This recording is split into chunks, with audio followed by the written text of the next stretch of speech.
Aloe vera আমাদের সবারই চেনা এক ঔষধি উদ্ভিদ। এটি সাধারণত রূপসজ্জার কাজে ব্যবহৃত হয়।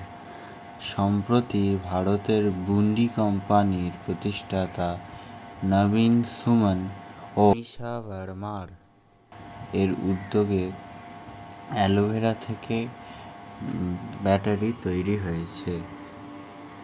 রাইসেল সাধারণত যেসব ধাতু দিয়ে তৈরি হয়, যেমন তামা, দস্তা ইত্যাদি, তা সাধারণত ভারতকে অন্যান্য দেশ থেকে এইসব ধাতুকে আমদানি করতে হয়।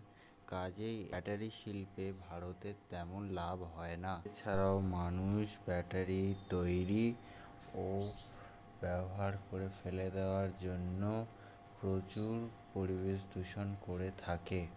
দূষণ প্রভৃতির কথা মাথায় রেখে এই তরুণ ভারতীয় উদ্যোক্তাদের এই অভিনব প্রচেষ্টা শুরু। তারা তাই অ্যালোভেরা থেকে প্রাপ্ত রস বা জেল, যা একটি ভালো তড়িৎ বিশ্লেষ্য, তা দিয়ে ব্যাটারি বানানো শুরু করেন, যার নাম তারা দিয়েছেন অ্যালো-ই-সেল। এটি বাজার চলতি বাকি ড্রাই সেলগুলির থেকে 1.5 গুণ বেশি চলে ও দামেও সস্তা বলে তারা জানিয়েছেন। এখন কেবল AA বা 1.5 ভোল্টের ব্যাটারি তৈরি করছে এই সংস্থা। 1 কেজি অ্যালোভেরা থেকে 125টি সেল তৈরি করা সম্ভব, যা পুনর্নবীকরণযোগ্য ও পচনশীল, অর্থাৎ ব্যবহারের পরে এই ব্যাটারিগুলো মাটিতে ফেলে দিলে এরা পরিবেশ দূষণ না করেই পচে যাবে। এইভাবে সহজেই ভারতে ব্যাটারি শিল্পের শুধু উন্নতি নয়, কৃষক ভাইদেরও আর্থিক উন্নয়ন সম্ভব হবে বলে এই তরুণ উদ্যোক্তারা জানাচ্ছেন।